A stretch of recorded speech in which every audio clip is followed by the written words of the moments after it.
Welcome to Classroom 2 Courtroom. Here's your host, Scott Benton. Hey everyone, Scott Benton here. How are you? I am the host of the Classroom Courtroom podcast, where we help you easily transition from a law school student into your professional career as an attorney, and where we make the practice of law fun and interesting. And today we're going to reflect on what people remember most about working with you.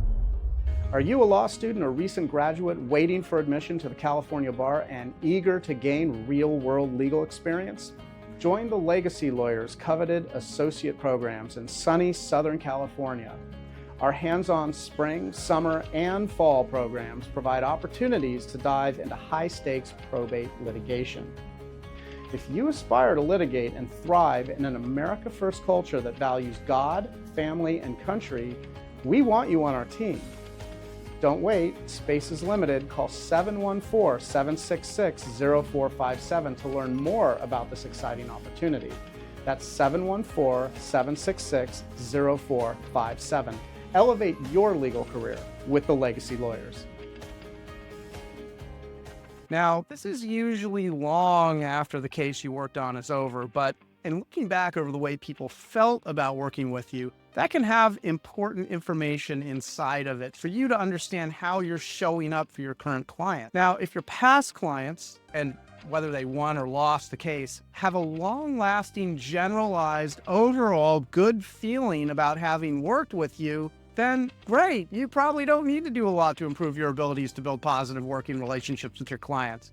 And you should probably just carry on with whatever it is you're doing because it's working. And frankly, a lot of the time, the criteria that we're measuring our success with is whether or not it's working. It either works or it doesn't work. And if they have an overall positive feeling about having worked with you a couple of years ago, then clearly it's working and there's nothing you need to do. However, if you were somehow able to see how your clients felt about the work that you did together a couple of years ago, whether they won or lost the case, and they only remember a fairly negative experience working with you, then you might have an opportunity to figure out what wasn't working with that client and see if there are any improvements that you can make. Now, one of the biggest adjustments you're going to want to look at is how you show up in a space. A space can include your office, or it can be a conference room or a courtroom, or it can be even virtual space like a Zoom call or just simply talking on the phone. That's virtual space.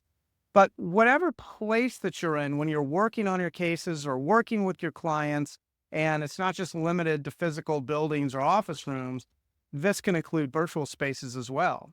So we often say that you want to brighten the space that you're in. This is a subject that actually comes up from time to time on this podcast, but of course it's always worth repeating because repetition is how we learn best. So you're going to hear a lot about topics such as filling up your to-do list or about billing for your time, but you're also going to hear about brightening up spaces because of just how important it is to do. And it's important on an ongoing basis.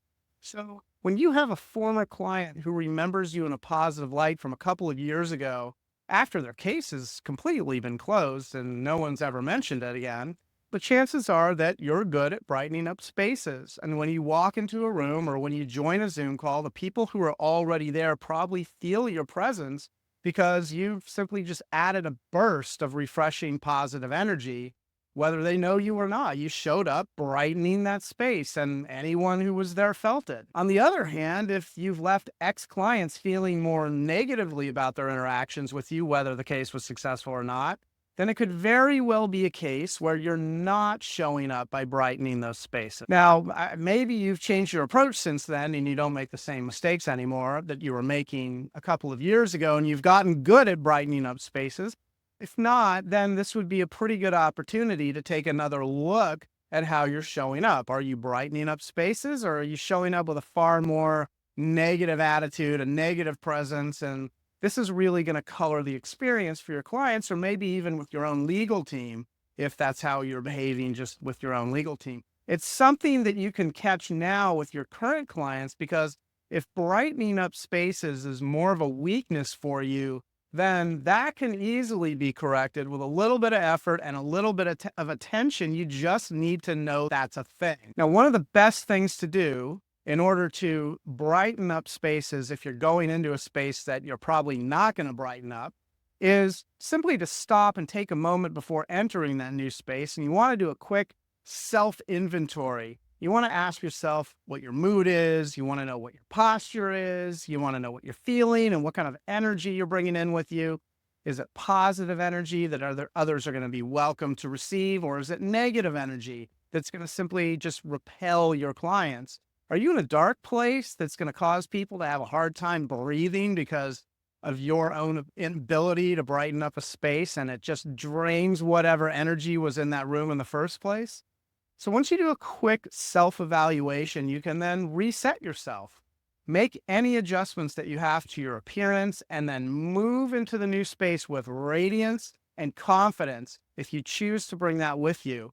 And once you're able to master that stage entrance, let's call it, then your client interactions and anyone else that you talk to are going to feel effortless.